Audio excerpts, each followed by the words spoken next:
Verdi by Janell Cannon. Read by Mr. Kilby.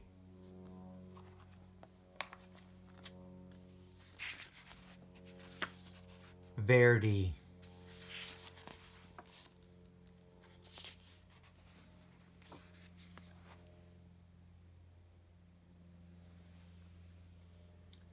On a small tropical island, the sun rose high above the steamy jungle. A mother python was sending her hatchlings out into the forest the way all mother pythons do. "Grow up big and green as the tree's leaves," she called to her little yellow babies as they happily scattered among the trees. But Verdi dawdled. He was proudly eyeing his bright yellow skin. He especially liked the bold stripes that zigzagged down his back. Why the hurry to grow up big and green? He wondered. Maybe some of the older snakes in the jungle could tell him. Verdi ventured into the treetops to look for them. Umbles, Aggie, and Ribbon were lazing on some branches nearby. Verdi peered at their droopy green bodies. "It's not polite to stare," chided Aggie. Umbles burped and groaned. "It's taken nearly 4 weeks for that last lizard to digest. I surely do like lizards, but lizards don't like me." "Why don't lizards like you?" asked Verdi.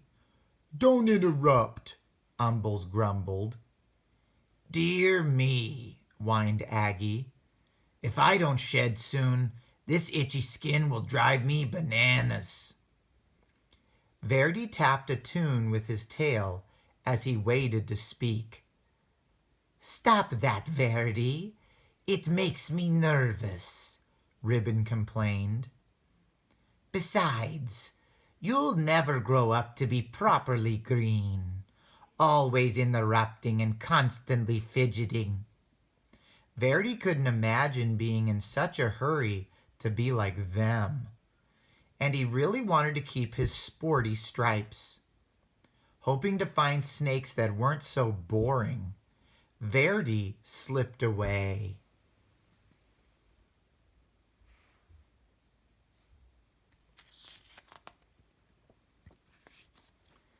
Dozer was snoring in a tree not far from the others. "Hello," said Verdi. "Do you want to climb trees with me?" "I'm tired," Dozer growled. "Go do a few laps around the jungle, okay?" Verdi's heart sank. Greens were not only lazy and boring, they were rude.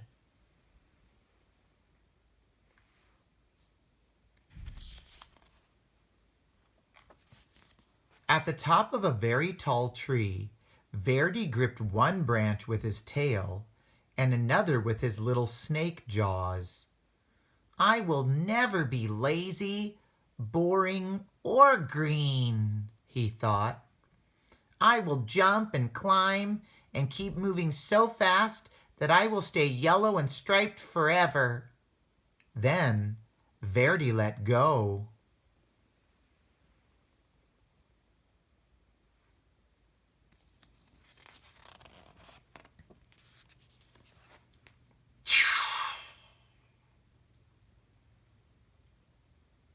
Whee!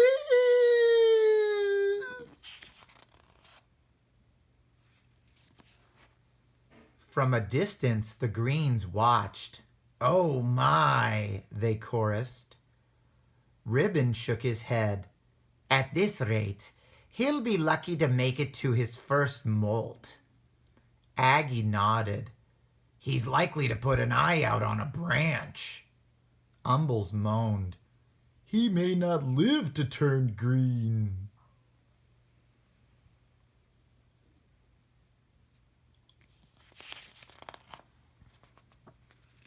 But one day, Verdi's skin began to peel, revealing a pale green stripe stretching along his whole body. "Cack!" he gasped.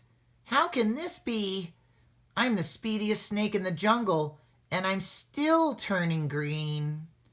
He raced down to the river, grabbing up a mouthful of rough leaves.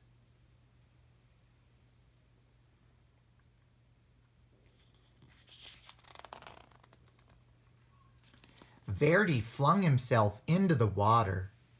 "If I can't run this green off, I'll scrub it off," he thought.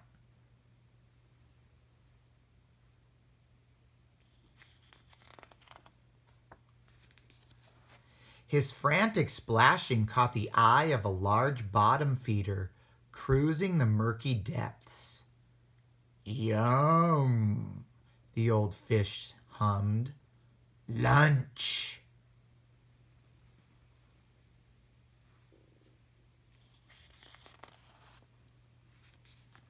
Before the fish could haul Verdi under, the frightened snake bit him on the nose. "Ah, pooh!" With a blast of his rubbery lips, the great fish sneezed, sending Verdi into the air. Slapping onto the soggy shore, Verdi skidded out of reach.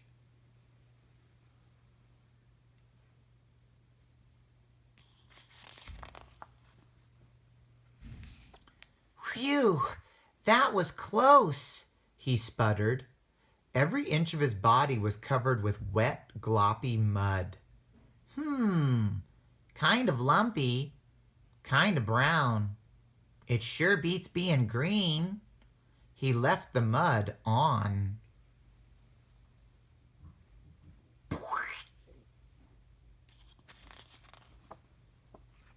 But the soft brown muck dried into a hard gray shell, and Verdi could barely move. If he even budged, the stuff cracked off in jagged chunks. As each piece fell away, Verdi could see that his body was even greener than before. "This is terrible," cried Verdi. He pictured himself hanging around in droopy loops, itching and complaining and worrying all day like the old greens. He looked up into the sky, where the sun blazed a beautiful yellow, just the color he used to be. Then he pulled a vine to the top of the tree.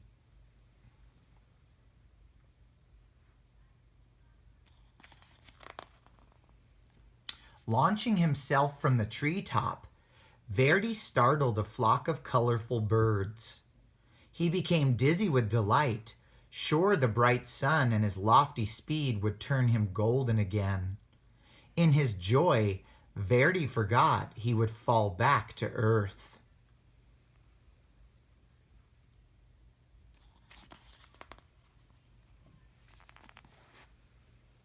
Whippity, whappity, flip, flap, wham! Plummeting through the trees, Verdi landed in a crooked sprawl across a log on the forest floor. He couldn't move. "Help!" he croaked.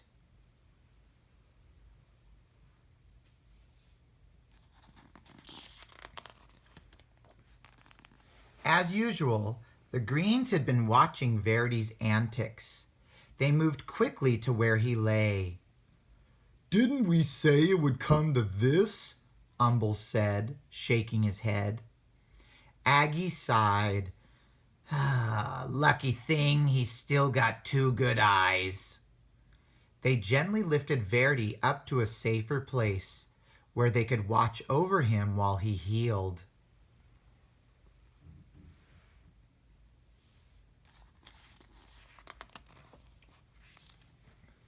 Neatly splinted to a branch, Verdi had no choice but to listen to the Greens as they gabbed. "Remember how I used to streak across the forest floor?" Ribbon asked. "Quick as lightning," answered Aggie. "And I climbed giant trees like they were nothing. They grew taller than, you know." "The things I dared to run down and swallow," Umbles bragged. "Wild boar were no match for me." Verdi was astonished. You used to run and climb and hunt giant pigs? What happened? Ribbon crashed, just like you, Aggie replied. I took a terrible fall and almost put an eye out. Then old Umbles here nearly choked to death. Now we all prefer the quiet life, a warm perch, a little sunshine, and an occasional good meal. The Greens rambled on about their days of glory, and Verdi settled in on his branch.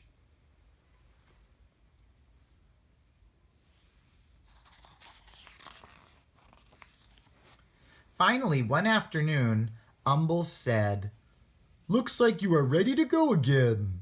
He carefully untied Verdi from the branch. "You are welcome to come with us," said Aggie. Ribbon agreed. The three Greens slipped quietly back into the forest. Verdi wasn't ready to join them. He wasn't sure where he wanted to go, so he just stretched and stayed put until the sun went down. He listened to the forest come alive.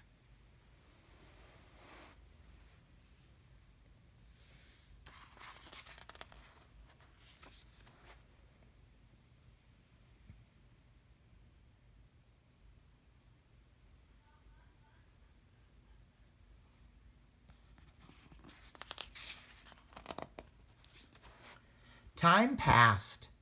The sun and moon took turns in the sky. Verdi marveled as the full moon grew thinner every night. Then he watched patiently as it slowly grew round again. He wondered why he hadn't noticed that before. Verdi became so green that he blended perfectly with the leaves. He was so still that other creatures walked right by without seeing him.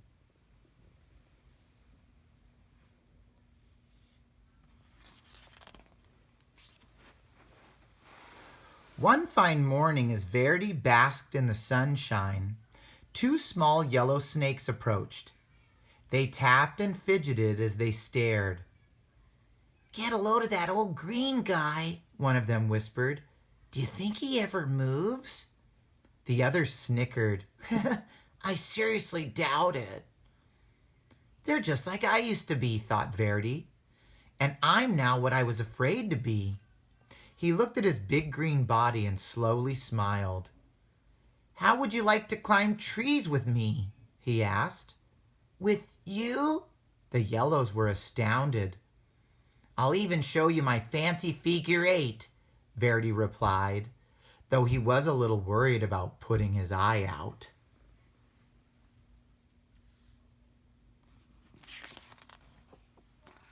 With practice, the three snakes performed a perfect triple figure 8. Leaping and looping with his little striped friends, Verdi laughed. "I may be big and very green, but I'm still me,"